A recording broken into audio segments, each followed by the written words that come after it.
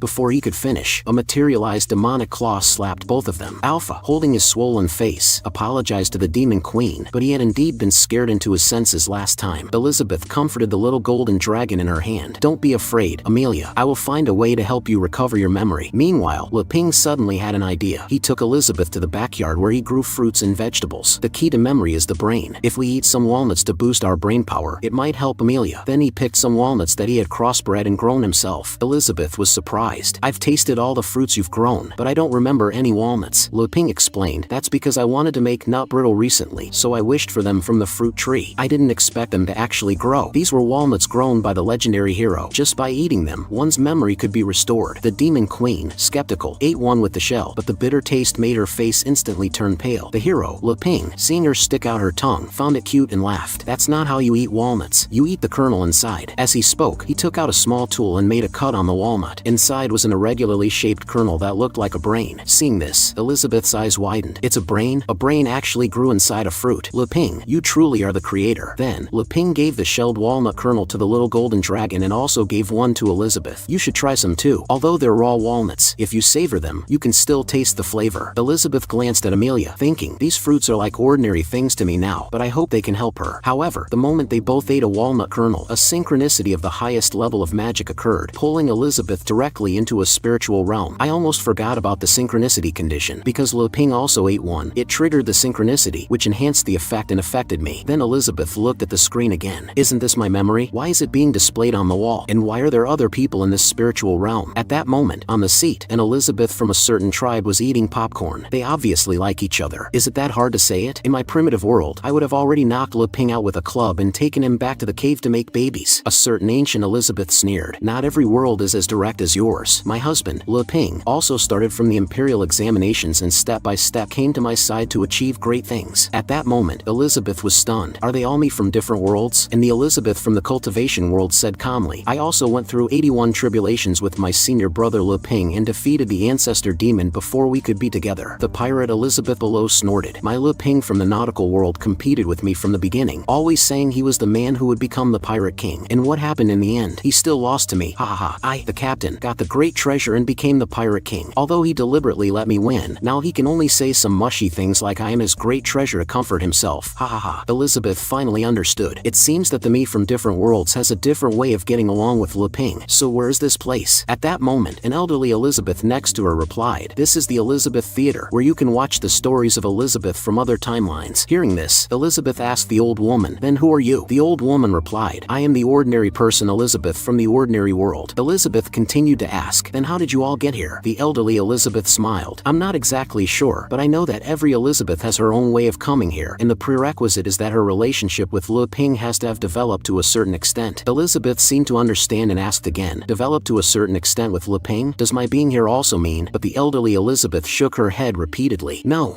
this is just a trailer, so you only have a temporary ticket. Meanwhile, in the theater, the Elizabeths from different worlds were complaining. This Elizabeth is such a blockhead. This romance is progressing so slowly. Elizabeth couldn't believe it. Is my relationship with Le Ping really that bad in your eyes? The elderly Elizabeth smiled. It's hard to please everyone. Every Elizabeth is the protagonist of her own world. Just follow your heart. And if we're talking about slow, I believe no other world story can compare to mine, an old woman's. But when it was shown, didn't it make all the other Elizabeths cry their eyes out? Although in my opinion, it was a very happy memory. Elizabeth asked curiously, really? What kind of story was it? The elderly Elizabeth replied, it's just the ordinary life of me and Le Ping, from meeting to getting married and having children, and then growing old together. Hearing the words having children, Elizabeth's face instantly turned red, and she repeated the phrase getting married and having children, growing old together to herself. In the old woman's world, there was no magic, no immortal arts, and no advanced technology. They first met in a vegetable market. Because of a disagreement in their business, Elizabeth had thrown a tomato at Le Ping's face, and Le Ping had splashed a basin of cold water on her in return, then stuck out his tongue and made a funny face at her. This argument led to a fateful encounter, and they eventually fell in love and got married. After their marriage, they lived a happy life, and later, they had a child. Decades passed, and their child grew up and had to go to a faraway place for school. After seeing their child off, the two of them walked hand in hand under the golden glow of the setting sun. Although time had carved wrinkles on their faces, their tightly clasped hands spoke of eternal love and companionship. Parents would pass away, and their son would grow up. In the end, the person who stayed by her side was always Le Ping. A lifetime is short. It passes in the blink of an eye. Meanwhile, on the big screen in the theater, Le Ping's inner monologue appeared. Of course I like you, Elizabeth. I wish you could be my girlfriend. Elizabeth, please come back to me. After reading the inner monologue, Elizabeth finally knew that he had liked her from the beginning. This special broadcast made all the Elizabeths from different worlds in the theater cheer, but the cheering lasted less than 3 seconds before the clip ended. The primitive Elizabeth roared, how dare you? When is the full movie coming out? And what about the baby making scene? I want to see it now. The ancient Elizabeth smiled. Your focus is always on the wedding night. How vulgar. Although I'm also looking forward to the progress of this happy couple. On second thought, this Le Ping is quite gentle and kind. It's not bad to change things up a bit. I'm so excited. I wonder how they will end up together. The elderly Elizabeth said, the trailer is over. Your temporary ticket is about to expire. Please remember, every world's Le Ping and Elizabeth have their own unique fate, so don't be in a hurry. Just follow your heart. Elizabeth wanted to ask more about the meaning of unique fate, but in the blink of an eye, she was back in reality. At that moment, the little golden dragon was clutching its head and trembling all over, looking very uncomfortable. control. Seeing this, Le Ping was also anxious. Elizabeth, check on Amelia. She seems to be in a lot of pain. Could it be a nut allergy? Elizabeth's face was filled with disappointment as she used a great healing spell on the little golden dragon, but the healing spell had no effect. The little golden dragon was still clutching its head and crying wah wah. Le Ping began to blame himself. What's going on? It's all my fault. Elizabeth nodded. Indeed, you overestimated Amelia. Le Ping thought it was really a nut allergy. Then do you have a way, Elizabeth? Elizabeth shook her head helplessly, thinking, although Le Ping has helped Amelia reopen her memory bank, she doesn't have the ability to retrieve the lost memories and fill them in, so the empty memories are like a hole in her brain. Besides, I've searched the whole world and can't find the mastermind's location. Le Ping looked at the little golden dragon with a face full of self-blame. I'm sorry, Amelia. But at that moment, Amelia's pupils were filled with Le Ping's image. A feeling of being dominated, like a tide, rushed into her mind. Meanwhile, on Malfoy's side, the memory screen suddenly went out. Has the original memory file been retrieved? Did the master find this place? Impossible. The little golden dragon, remembering the fear of being dominated by Le Ping, flew to the demon queen with a crying voice. Master, save Amelia. Woo. This impact directly deformed demon queen Elizabeth's large breasts, and it itself was knocked unconscious. Elizabeth guessed that Le Ping had used his rule of power to forcibly retrieve Amelia's memory. In the past, he had no interest in personally interfering with such low-level matters. Now, for her, he had made an exception again. Le Ping thought he had scared Amelia and quickly apologized to Elizabeth. Elizabeth said, she can handle this much. I'll just let her rest in the contract space for a while. Then she stared at Le Ping. Le Ping scratched his head, feeling a little nervous. The scene was silent for a full minute before Le Ping finally broke the awkwardness. The night sky is quite clear tonight, isn't it, Elizabeth? Elizabeth's cheeks were slightly red as she nodded. Alpha, who was watching the show, snorted. In the end, he still had to scare her back. When I did it, it was boring and low class. When Big Brother Le Ping does it, it's amazing. Wang Kai glanced at him. Of course, woof. How can you compare to the master? But just then, the system's call echoed in Alpha's sea of consciousness. He clutched his head and rolled on the ground, his head splitting with pain. It's noise. It hurts. My head is about to split open. Seeing this, Wang Kai quickly opened a mechanism and put a pair of noise-canceling headphones on Alpha. Soon, he stopped struggling and fell asleep quietly. Wang Kai didn't know what was wrong with him. Its own signal receiver couldn't pick up any noise at all. I'd better take you back to the workshop for a detailed inspection. Meanwhile, on Elizabeth's side, she turned around and said goodbye to Le Ping. If there's nothing else, I'll be going now. Although she said that, she still stood there for a few seconds. Not hearing Le Ping's response, she finally took a step and left. As Elizabeth walked, she cursed in her heart. Le Ping, aren't you going to chase after me? The you from other worlds is very proactive. At that moment, Le Ping's mind was once again split into several voices. Maybe if I make it clear, there will be no room for maneuvering. But this time, Le Ping didn't want to regret it for the rest of his life. Elizabeth sighed as she walked. Do I have to be the one to make the first move? That won't do. Every world's Elizabeth and Le Ping have their own unique fate. I should just follow my heart. With this in mind, Elizabeth decisively summoned a teleportation array. But at that moment, Le Ping couldn't help but speak up. Wait, Elizabeth, didn't you ask me if I liked you? Elizabeth's cheeks were slightly red as she turned her head in surprise. Le Ping admitted that he was not worthy of the demon queen, but he still spoke. Unconsciously, we've been living together for over a year. I also clearly recognize the gap between us. If possible, I really want to live a simple life with you like this. But these words made Elizabeth very unhappy. Do you have to emphasize that you are the creator, condescending to live a simple life with me? Le Ping continued. I'm a bit of a homebody. I don't have any experience with dating, and I don't know how to make girls happy. And because of my status, I don't dare to express any of my thoughts. I didn't expect to be found out. Since you asked me, I can't avoid it anymore. I want to say, Elizabeth, I like you. However, as soon as he finished speaking, Elizabeth couldn't help but throw herself into Le Ping's arms. She had been waiting for this moment for a long time. Then, the two of them slowly floated into the air, and under the bright moonlight, their figures were intertwined in a romantic scene. Elizabeth said gently, I'm just following my heart. Before Le Ping could say anything more, Elizabeth kissed him directly. It's unknown how long they kissed, but when they finally broke apart, their saliva was still stuck together. Le Ping stared blankly at Elizabeth. Elizabeth, I like you. Elizabeth covered her burning cheeks. I like you too. With that, her figure disappeared before Le Ping's eyes. Le Ping still couldn't believe this moment was real. Am I dreaming? But it's so high up here. How do I get back down? But he also fried her a heart-shaped double yolk egg for breakfast, and even cut all the vegetables into heart shapes. And so, a bowl of noodles filled with love was completed. When Le Ping brought the noodles to Elizabeth, she felt that besides the rich magic power, there was also a mysterious sense she had never experienced before. Elizabeth asked Le Ping why today's breakfast was a little different. Le Ping did not answer directly. Let's eat quickly, or it will get cold. He thought to himself, I'm such a straight man. The heart-shaped meal I specially made for her must have made her feel it was too mushy. Elizabeth nodded and then ate the noodles as usual. Unexpectedly, after the first bite, she was embraced by a warm magic power. It's love. Le Ping has infused the breakfast with his deep love. Seeing her in a daze, Le Ping thought he had made a mistake with the season. seasoning, so he also rolled up a small piece of noodle and ate it. But by coincidence, as he ate, he and Elizabeth ended up eating the same strand. They even unconsciously moved closer until their lips were less than 3 centimeters apart. But at the critical moment, the door was suddenly pushed open. It was Alpha, wearing noise-canceling headphones, who walked in. "Big brother, good morning. Do you have any orders for me today?" But as soon as he finished speaking, a materialized fist flew towards him, instantly sending Alpha flying 10,000 miles away. Finally, the demonic claw also humanely closed the door. In fact, this demonic claw was materialized by Elizabeth. She cursed the damned Alpha for ruining her moment, and Lu Ping, with no experience in dating, didn't know how to proceed. After breakfast, "Why don't we watch some TV?" Elizabeth lowered her head shyly and replied gently, "Okay." Then, the two of them sat on the sofa. Although they were a bit far apart, Lu Ping's hand had been slowly inching closer. He had just managed to get close to her hand when she suddenly pulled it back. At that moment, Lu Ping was sweating nervously, feeling as if he had been caught doing something wrong and had failed. A casual withdrawal of her hand could also make him have all sorts of doubts. "We should be in a relationship now, right? But Elizabeth is the demon queen. Is she just playing with me? What if I'm just being delusional?" But everything that happened last night was real. Just as he was struggling, Elizabeth suddenly grabbed Lu Ping's hand. It was the first time for both of them, but Elizabeth was more proactive. She noticed that Lu Ping was a bit restless and asked if he had any problems. Lu Ping no longer had any doubts and smiled and shook his head. "No." Then, Elizabeth deliberately leaned against Lu Ping, and the softness of her chest even unconsciously pressed against the back of Lu Ping's hand. At that moment, Lu Ping's breathing became rapid, and his face turned as red as fire. Elizabeth got straight to the point. "Actually, in your world, what do lovers usually do?" Lu Ping thought back to the world before he was transported. In that world, couples usually eat together, go out to play together, watch dramas together, and so on. Hearing this, Elizabeth was a little disappointed. "Isn't that what we've been doing all along?" Lu Ping scratched his head and felt a little helpless. "I guess so." Elizabeth continued to ask, "Then think about something that only couples can do. You can do it with me." Lu Ping seemed to have thought of something exciting. "It depends on the progress of the relationship. Usually, at the beginning, it's like we are now, holding hands." Elizabeth looked at Lu Ping blankly. "Just at the beginning? That won't do. I want to go further." Lu Ping was a bit nervous. "Further? Probably like what we did last night." Elizabeth recalled last night's passionate kiss and instantly blushed. As they spoke, they leaned towards each other, their eyes slightly closed, and just as they were about to touch, they were interrupted by Alpha and Wang Kai outside the window. He even tapped on the window with a smile. "Big brother Lu Ping." This immediately angered Elizabeth. "You broken sword. You'd better have a good explanation for this." Alpha explained in fear. "It's not me. It's not me. Someone is here to see you." As he spoke, a large group of people surrounded the window, including Boss and his daughter, Gigi and Annie. Then, the 7 of them and the dog had a picnic in the courtyard. Lu Ping curiously asked everyone why they had all suddenly come to their place. Annie said that she had sensed Sister Elizabeth's magic power in the demon domain yesterday, so she had come here today. But in fact, she thought that her secret of opening the 9-headed demon dragon treasure dungeon to test Raphael had been discovered. After all, if the strategy failed, it would lead to a devastating disaster. Gigi nodded. "I also sensed your magic power, Demon Queen, so I came here specifically to await your orders." Boss also chimed in. "It's the same for my daughter and me. I think it's time to report the growth of the sacred tree to Mr. Lu Ping and the Demon Queen." The nearby Alpha sighed. "I'm so envious of you peripheral characters who are sent on missions. Unlike me, I have to perform important tasks by Big Brother Lu Ping's side every day." Elizabeth was annoyed. "I didn't ask you to come here. If you understand, then you can all leave." Lu Ping thought that since everyone was here, they might as well talk about their recent situation and the situation outside. Gigi said she would follow the hero's instructions and learn again in the Sword Saint Guild. At the same time, she shared what she had learned with everyone, and there had been almost no news of the Dark Guild recently. Only a few infected magical beasts causing trouble occasionally, but they were not a threat. Annie nodded. "The Dark Guild seems to have disappeared recently. Even if we go deep into the demon domain, we can't find anything." Hearing that Gigi had gone to the Sword Saint Guild to study, Lu Ping was surprised, because he still didn't know Gigi's status in the Sword Saint Guild. Yilifu said that the elf tribe had also formulated a new policy, abolishing the class division and establishing contact with the outside world to build an intelligence network to resist the Dark Guild. Alpha said disdainfully, "I helped Big Brother Lu Ping collect protection money last night and solve the food problem for the next week." After hearing everyone's recent situation, Lu Ping coughed twice and said that he had an announcement to make. As soon as he said this, the faces of the 4 of them instantly became grave. They all guessed that there was a new mission, and they had to compete with each other. Maybe the demise of the Dark Guild was also within the hero's expectations. Could there be an even stronger enemy? But just as everyone was lost in thought, Lu Ping grabbed Elizabeth's hand and said, "I'm with Elizabeth now." As soon as he said this, the tension of the 4 of them disappeared, and they were replaced with a look of indifference. They thought there would be some shocking news to follow and asked at the same time. And then, the lack of any reaction from the crowd surprised Lu Ping. "I'm going to be in a relationship with the Demon Queen. Aren't you surprised at all?" At that moment, Gigi suddenly had a realization. "I understand. The hero means that from now on, we have to rely rely on ourselves for our missions and can no longer disturb them. The nearby Annie seemed to have heard Gigi's thoughts. Indeed, from the treasure dungeon to the experience in the elf tribe, without brother Lu Ping and sister Elizabeth, I don't know how many times I would have died. They trained me so much to make me a force in protecting the peace of the continent of heroes. I can't always rely on them. I have to start being independent. Gigi's expression was grave. She thought to herself, although I am alone and bear most of the responsibility for fighting the Dark Guild, that is at the cost of making a pact with the Sea of Darkness. If the Demon Queen hadn't lifted the curse for me, I'm afraid I would have made a big mistake. Now the hero has also taught me the true meaning of swordsmanship, but in the face of a stronger evil, is my skill really enough? On the other side, Boss and his daughter were trembling. The treasure cards once fell into the hands of the Dark Guild and almost destroyed the entire world. If it weren't for Mr. Lu Ping and the others arriving in time, the consequences would have been unimaginable. Now there's a new powerful mission, and Mr. Lu Ping and the Demon Queen have made it clear that they won't participate. Do my daughter and I really have a chance? Lu Ping smiled and ate a cookie, saying that there was indeed something he wanted to ask everyone, and his words were misinterpreted by the crowd. But if you find it difficult, then forget it. Hearing this, the crowd bowed their heads in shame. Our cowardice has been seen through by the hero. Mr. Lu Ping's words are a warning to us. It's so embarrassing. Without Mr. Lu Ping's grace, my daughter and I would be just unknown passers-by. So we have to do it, even if we can't. As they were lost in thought, Lu Ping glanced at Elizabeth and said, I'm planning to go on a trip with Elizabeth. Gigi looked at the two great figures with a stunned expression and boldly asked, where are you two going? Lu Ping continued, the kingdom of Aristotle. Only by persuading them to join the alliance against the Dark Guild will I have truly fulfilled my duty as the hero. With world peace, I can live my own life. He thought to himself, as the legendary hero, this is the only insignificant thing I can do. I hope the plan goes smoothly. But Elizabeth soon had a vision. Lu Ping is still continuing his plan to support his four heavenly kings of the east, south, west, and north. But he said live my own life. Does he mean the two of us? I was really slow to realize. I was blinded by my desire to win before and misunderstood that Lu Ping was playing with these ignorant mortals to show off his strength to me. But in fact, from the first time he went on an adventure, he had already planned our future. Then she agreed. Since it's the last place, then I will personally go. If they don't submit, I will destroy their entire country. Lu Ping told Elizabeth not to be impulsive. Let me handle this. I promised you that this time I will be the one to restore order and peace to this world. He thought to himself, although I'll still have to borrow Elizabeth's reputation at the end of the plan, if I just use violence now, everything will lose its meaning. Now, Elizabeth was completely obedient to Lu Ping. She lowered her head shyly and replied, I'll listen to you. Just then, Annie suddenly spoke up. Brother Lu Ping, sister Elizabeth, please allow me to make a request. Please take me with you on this trip to the kingdom of Aristotle. I can basically control my crimson demon eyes now. I can definitely help. The nearby Gigi was not to be outdone. I know the best way to enter the kingdom of Aristotle. Annie cursed in her heart. Miss Gigi has retired as the president, but she can still use her network of connections. At the same time, Boss and his daughter also raised their hands. And us,